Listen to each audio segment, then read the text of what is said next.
पिछले साल रामायण पे मैंने एक वीडियो बनाया था जिसमें हमने डिस्कस किया था कि कैसे कुछ लोग रावण को जस्टिफाई करने की कोशिश करते हैं, इलॉजिकल आर्गुमेंट्स देकर यह साबित करने की कोशिश करते हैं कि आखिर रावण इतना भी बुरा नहीं था। इन बातों को मैंने उस वीडियो में डिटेल में काउंटर किया था और आज के इस दिवाली स्पेशल वीडियो में मैं 3 चीजों पर फोकस करना चाहूंगा। पहला, एक आरोप जो कई लोग श्री राम पर लगाते हैं कि जब राम अयोध्या वापस लौटे तो उन्होंने प्रेग्नेंट सीता जी को छोड़ दिया।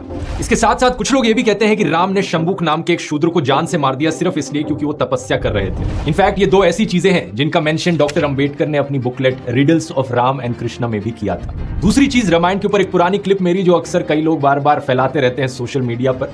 आज मैं क्लियर करना चाहूंगा कि रामायण के ऊपर मेरी अपनी राय क्या है। और तीसरा, कुछ छपरी लोगों को हम एक्सपोज करेंगे जो राम के नाम पर गंदगी फैलाते हैं समाज में। हम ये समझेंगे कि क्यों राम को नाथू राम से बचाना बहुत जरूरी है। आइए शुरू करते हैं।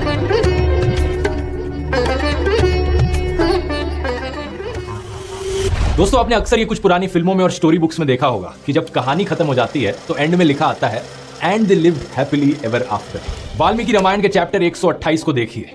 ये छठे कांड यानी युद्ध कांड का आखिरी चैप्टर है। इसमें हमारी कहानी खत्म हो जाती है। राम राजा बन गए, विभीषण लंका चले गए, सुग्रीव किष्किंधा लौट गए। राम ने लक्ष्मण को युवराज बनकर शासन करने को कहा, लेकिन लक्ष्मण के मना करने पर उन्होंने भरत को नियुक्त कर दिया। इसके बाद श्लोक 95 से लेकर श्लोक 106 में राम राज्य को डिस्क्राइब किया गया है। ये एक ऐसा सेक्शन है जिसे आप कह सकते हो and they lived happily ever after वाला सेक्शन है। राम ने पुंडरीक, अश्वमेध, वाजपेयी और दूसरे यज्ञ किए और देवताओं को खुश किया। जंगली जानवरों का डर नहीं था, बीमारियों का डर नहीं था, दुनिया में चोर और डाकू नहीं थे। लोग हजारों सालों तक जीवित रहते थे बिना किसी बीमारी या दुख के।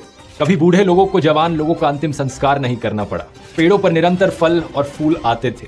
बादल सही वक्त पर बरसते थे। हवा का स्पर्श आनंदमयी था। ब्राह्मण, क्षत्रिय, वैश्य और शूद्र अपना अपना काम कर रहे थे, अपने काम से संतुष्ट थे, खुश थे और लालच रहित थे।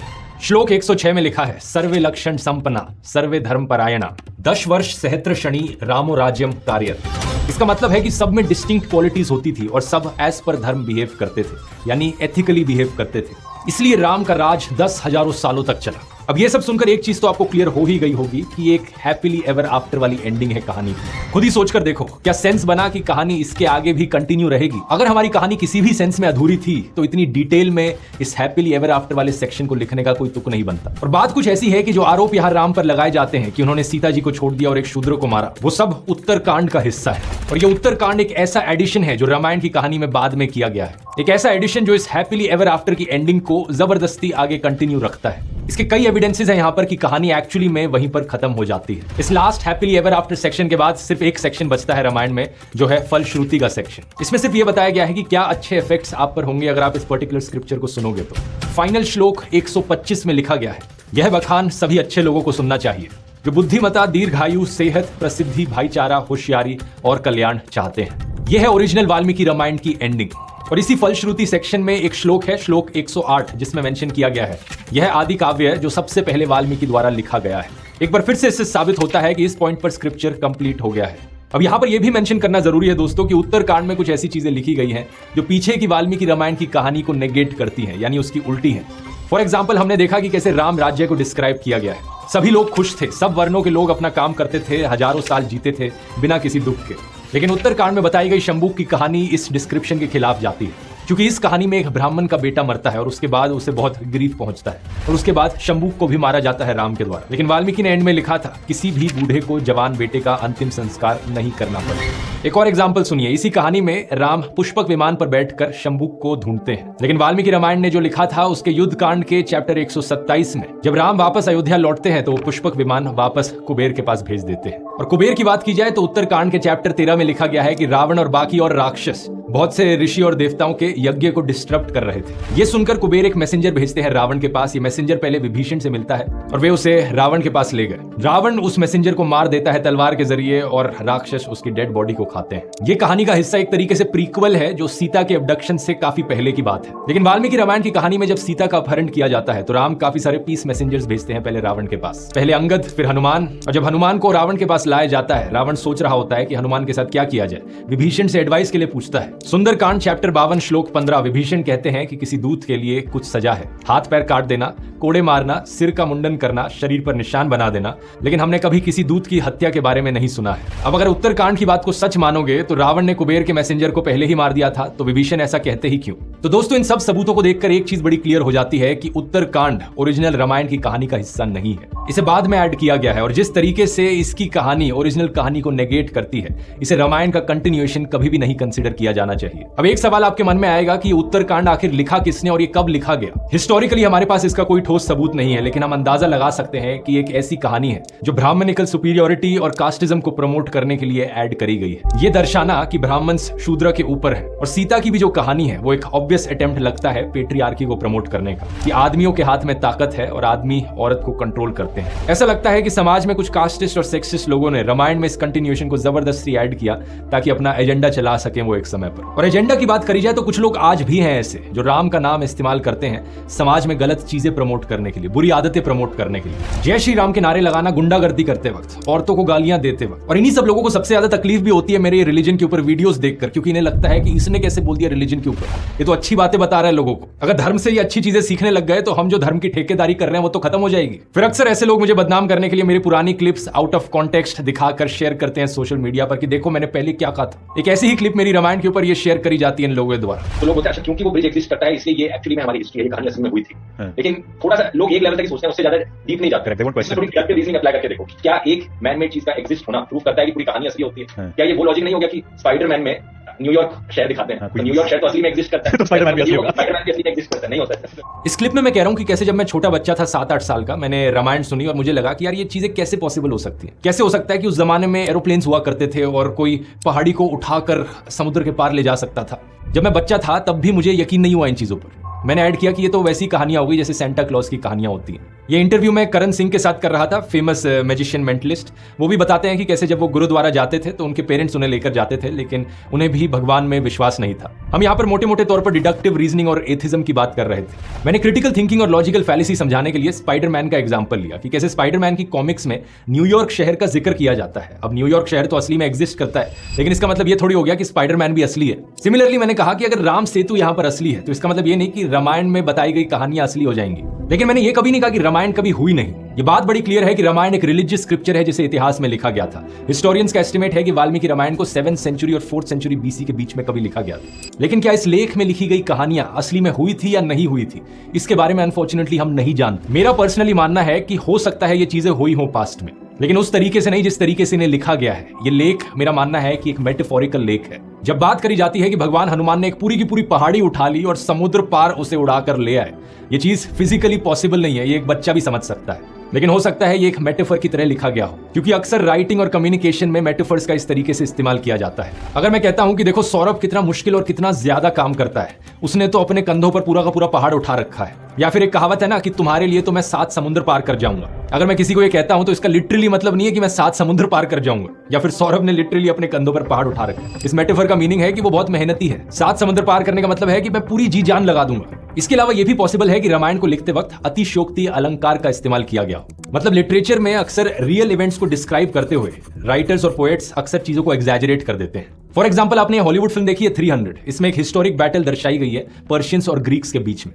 ये बात सच है कि ये बैटल इतिहास में एक्चुअली में हुई थी और ग्रीक्स बड़े बहादुरी से लड़े थे, लेकिन कई एंशिएंट ऑथर्स ने और फिल्म वालों ने भी इस चीज को बड़े एग्जैजरेटेड तरीके से दिखाया है कि 300 स्पार्टन्स 10 लाख पर्शियंस के खिलाफ लड़े।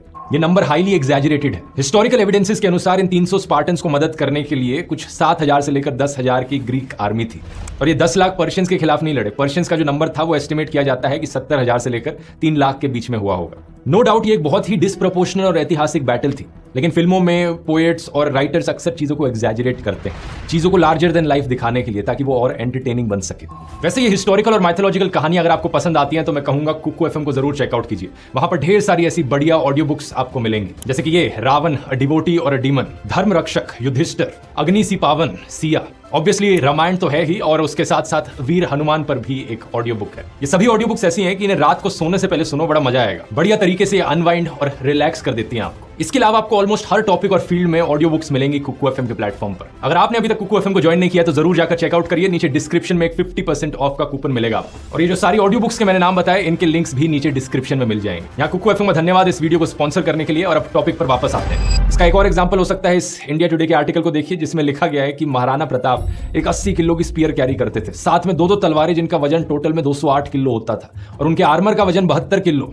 तो टोटल में अपनी बॉडी पर वो 360 किलो लेकर मैदान में जंग पर उतरते थे। अब नो डाउट महाराणा प्रताप बहुत ही बहादुर थे, ताकतवर थे, लेकिन 360 किलो अपनी बॉडी पर लेकर जंग लड़ना ये फिजिकली इंपॉसिबल है। ये पोएट्स और राइटर्स का एक एग्जैजरेशन है। इसका सच पता करने के लिए उदयपुर के सिटी पैलेस म्यूजियम में जाकर देखिए, जहां पर महाराणा प्रताप के आर्मर और हथियार रखे हुए हैं, और उनका वजन भी वहां मेंशन किया गया है 35 किलो। तो ये मेरी राय है रामायण के ऊपर। लेकिन आप में से अगर किसी को लगता है कि एक्चुअली में एक पहाड़ को उठाकर समुद्र के ऊपर से उड़ना पॉसिबल है, फिजिकली पॉसिबल है, तो आप यकीन कीजिए, मुझे कोई प्रॉब्लम नहीं अगर आप इस चीज में यकीन करते हैं तो। अब कुछ लोग होंगे जो ये सुनकर कहेंगे, हिम्मत है तो मुसलमानों के बारे में बोल, हिंदू के बारे में ही क्यों बोलता है। इस पर मैं कहूंगा कि मैंने एक इब्राहिमिक रिलीजन्स पर भी वीडियो बनाया है, जिसे जाकर आप देख सकते हैं। उसमें मैंने क्लियरली कहा है कि इस्लामिक और क्रिश्चियन स्क्रिप्चर्स की भी कुछ कहानियां हैं जो माइथोलॉजी है। इवन दो प्रॉफिट मोहम्मद और जीसस क्राइस्ट हिस्टोरिकल फिगर्स हैं, लेकिन जो मिरेकल्स की कहानियां इनसे अटैच करी जाती हैं वो हिस्टोरिकल नहीं है। ना तो साइंटिस्ट ना ही हिस्टोरियंस उन्हें सच मानते हैं। तो ये सिर्फ मेरी पर्सनल राय नहीं है। चाहे जीसस क्राइस्ट की कहानी हो कि कैसे उन्होंने पानी को वाइन में बदल दिया, या फिर प्रॉफिट मोहम्मद की कहानी की कैसे उन्होंने चांद को अपनी तलवार से 2 हिस्सों में बांट दिया, या फिर भगवान हनुमान की कहानी की कैसे उन्होंने सूरज को निगल लिया, ये सब माइथोलॉजिकल कहानियां हैं। साइंस और हिस्ट्री में इनकी कोई जगह नहीं है। मेरा मानना है कि ये कहानियां मेटाफोरिकल हैं। जैसे हम बातों बातों में कहते हैं कि आई एम इन हेवन, मैं बहुत खुश हूं, एक स्टेट ऑफ ब्लिस में हूं। चांद को स्प्लिट कर देना हो सकता है मानो सदियों पुराने चले आ रहे ट्रेडिशंस को तोड़ देना, या फिर सूरज को निगलना मानो आग को कंट्रोल कर लेना, अपने सेंसेस पर एक कंट्रोल बना लेना। पृथ्वी की समस्त ऊर्जा किसकी ऊर्जा है? तो सूरज को निगलने का क्या अर्थ हुआ? प्रकृति में जो सबसे बड़ा तुमको दिखाई पड़ सकता है, हनुमान जा करके सीधे उसी को जीत लाए, माने प्रकृति को जीत लेना। ये माने ये नहीं है कि फल समझ के ऐसे खा गए। सभी रिलीजियस स्क्रिप्चर्स की कहानियों में कोई ना कोई मैसेज छिपा है, लेकिन प्रॉब्लम पता है क्या है? लोगों को मैसेज की चिंता ही नहीं है। लोग अपनी ईगो पर मरे पड़े हैं। बस ये साबित करना है कि मेरा रिलीजन बेस्ट रिलीजन है। कुछ लोग तो दूसरों को मारने काटने को भी तैयार हो जाते हैं ये प्रूफ करने के लिए, लेकिन मैसेज को इग्नोर कर देते हैं। अगर आप अपनी ईगो को साइड में रख दोगे तो आपको एहसास होगा कि इससे फर्क नहीं पड़ता कि राम एक डिवाइन अवतार थे, एक इंसान थे, या फिर सिर्फ एक लिटरेरी कैरेक्टर थे। श्री राम महान है अपनी क्वालिटीज की वजह से, और इसलिए चाहे कोई हिंदू हो, मुस्लिम हो, सिख, क्रिश्चियन, बुद्धिस्ट, जैन, पारसी, ज्यू और एथिस्ट क्यों ना हो, राम सबके हैं। आपने एक कहावत सुनी होगी, राम से बड़ा राम का नाम। राम का नाम लेते वक्त उनकी क्वालिटीज को याद करो, वो किन वैल्यूज को प्रमोट करते हैं। उन वैल्यूज को अपनी जिंदगी में लगाओगे तो आपकी जिंदगी ट्रांसफॉर्म हो जाएगी। राम एक बहुत बढ़िया मॉडल है मैस्कुलिनिटी के, फिट और स्ट्रांग रहना, लेकिन हम्बल और कंपैशनेट होते हुए। यही कारण है कि मैं अपने आप को एक हिंदू एथिस्ट बुलाता हूं, क्योंकि हिंदुइज्म ने मेरी वैल्यूज को शेप किया है, मेरे संस्कार को। और कल्चरली भी मैं हिंदू रिचुअल्स को फॉलो करता हूं, किसी दूसरे को नीचा दिखाने के लिए नहीं, जैसे कि आज के दिन ये बहुत से सो कॉल्ड कट्टर हिंदू करते हैं, बल्कि क्योंकि मैं दिल से करना चाहता हूं अपने लिए। हरियाणवी कल्चर में वैसे भी राम का नाम इतनी बार आता है कि इन सब चीजों को याद रखना वैसे ही आसान रहता है। जब भी मिलते हैं राम राम ताऊ, जब भी जाते हैं चलो अच्छा जी, जय राम जी की। अमेज्ड होने का एक्सप्रेशन हे राम, उदास होने का एक्सप्रेशन हे मेरे राम के करूं। जब छींक मारी जाती है छत्रपति राम जी, जब बारिश होती है राम जी बरस गए, जब कंफ्यूजन होता है राम जाने के होया के ना, जब कसम खानी होती है राम की सूं। लेकिन आज दोस्तों राम का नाम खतरे में है। राम के नाम को बहुत बदनाम किया जा रहा है। आपने वो कहावत सुनी है ना, मुंह में राम बगल में नाथू राम।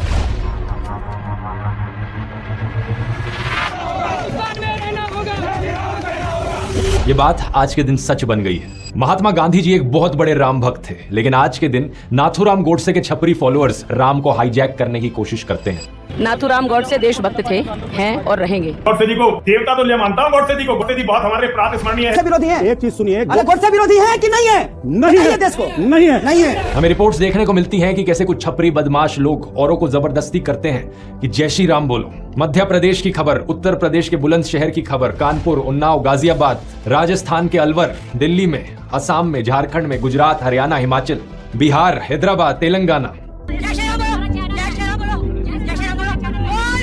इस तरीके की खबर देश के कोने कोने से सुनने को मिलती है। लोगों को मारा जाता है, आग जलाई जाती है, लिंचिंग करी जाती है राम के नाम पर। इन लोगों को ऐसी खबरें दिखाओगे तो इनकी तरफ से जवाब आता है कि लेकिन अरे उन मुसलमानों का क्या वो भी के स्लोगन्स उठाते हैं?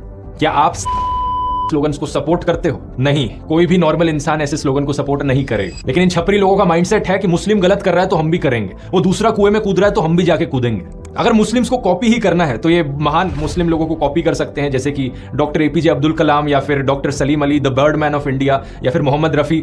लेकिन नहीं, इन्हें कॉपी करना है तो ये मुस्लिम एक्सट्रीमिस्ट को कॉपी करेंगे। इस्लामिक आतंकवादी Osama bin Laden, Hafiz Saeed, जिन्होंने इस्लाम का नाम खराब किया, अब ये सैफरन गमछा ओढ़े छपरी लोग राम का नाम इसी तरीके से खराब कर रहे हैं। अल्लाहू अकबर का मतलब है गॉड इज ग्रेट, एक बहुत अच्छी चीज है इसे कहना। लेकिन इस्लामिक आतंकवादियों ने हमला करते वक्त दुनिया भर में इस अल्लाहू अकबर की चांट का इतनी बारी इस्तेमाल किया है। इन खबरों को देखो।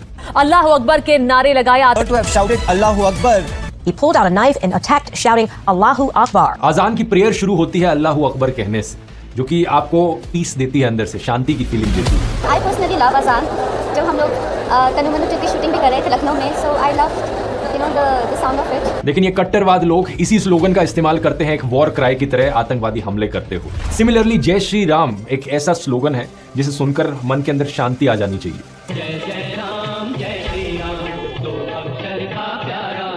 लेकिन अब हमें क्या देखने को मिलता है कि वायलेंट भीड़ जाएगी इन लोगों की, हाथ में तलवारें और हथियार लिए, और जय श्री राम के नारे लगाएंगे। इन न्यूज आर्टिकल्स को देखो। हम सब हिंदू लोग पूजा करते हैं मंदिरों में जाकर, लेकिन ये हथियार ताने छपरी लोग मस्जिदों में पहुंच जाते हैं हिंदू के त्योहारों में। राम का नाम इस्तेमाल करके ये जेनोसाइड के स्लोगन्स उठाते हैं। ये लोग अक्सर सोशल मीडिया पर लिखकर रखते हैं धर्मो रक्षति रक्षित। कहते हैं कि ये इसलिए कर रहे हैं कि ताकि ये धर्म को बचा सके। धर्मो रक्षति रक्षित, धर्म उन लोगों की रक्षा करता है जो इसकी रक्षा करते हैं। ये लोग कहते हैं कि ये धर्म को बचाने का काम कर रहे हैं। लेकिन ये जो कोट है पता है कहां से लिया गया है? मनुस्मृति से। धर्म की डेफिनेशन इसमें देखोगे पता है क्या है? कुछ इस तरीके से है। धर्म के 10 लक्षण है: धैर्य, क्षमा, संयम, चोरी ना करना, स्वच्छता, इंद्रियों की नियंत्रित रखना, बुद्धि को बढ़ाना, ज्ञान लेना, सत्य का आचरण करना और शांत रहना। लेकिन क्या कोई भी चीज इनमें से एक भी इंसान ये कर रहा है? कोई नहीं कर रहा। सिर्फ सोशल मीडिया पर ये लोग मां बहन की गाली देने का काम करते हैं। महाभारत में बार बार लिखा गया है अहिंसा परमो धर्म, अहिंसा परम धर्म है। रामचरितमानस में तुलसीदास कहते हैं परहित सरिस धर्म नहीं भाई, पर पीड़ा सम नहीं अधमाई। परोपकार से बढ़कर दूसरा धर्म नहीं है और किसी को दुख पहुंचाने से बढ़कर कोई दूसरा अधर्म नहीं है। वाल्मीकि रामायण अयोध्या कांड चैप्टर 14 श्लोक 3। जिन्हें धर्म का ज्ञान है वे कहते हैं कि सत्य ही सर्वोच्च धर्म है। तो धर्म का मतलब है अपनी मॉरल ड्यूटी करना, अपना धर्म निभाना। लेकिन आज कुछ लोग धर्म के नाम पर रेप करने वाले दरिंदों को मिठाई खिलाते हैं, लिंचिंग अक्यूज के सपोर्ट में महापंचायत कराते हैं, एप्स बनाकर औरतों की नीलामी करते हैं। मैं इन छपरी लोगों को चैलेंज करना चाहता हूं, वाल्मीकि रामायण में एक भी श्लोक दिखा दो जो इस नफरत को जायज ठहराता हो। वैसे ये लोग चैलेंज तो तब एक्सेप्ट करेंगे ना जब इन्हें पढ़ना लिखना आता होगा। इसलिए मैं कहूंगा दोस्तों कि हम सभी समझदार हिंदुओं को इकट्ठा होकर इनके खिलाफ आवाज उठाने की जरूरत है, ताकि हम राम को बचा सके नाथू राम से। कोई धर्म के नाम पर आपको बेवकूफ ना बना सके, इसलिए रिलीजियस स्क्रिप्चर्स को खुद से पढ़िए। मैं पूरी वाल्मीकि रामायण का लिंक नीचे डिस्क्रिप्शन में डाल रहा हूं, और जब टाइम मिले पढ़कर देखना कि क्या वैल्यूज वहां सिखाई जाती हैं। जय जय राम, जय सिया राम। वीडियो पसंद आया तो यहां क्लिक करके रामायण वाला पिछला वीडियो देख सकते हैं। बहुत बहुत धन्यवाद।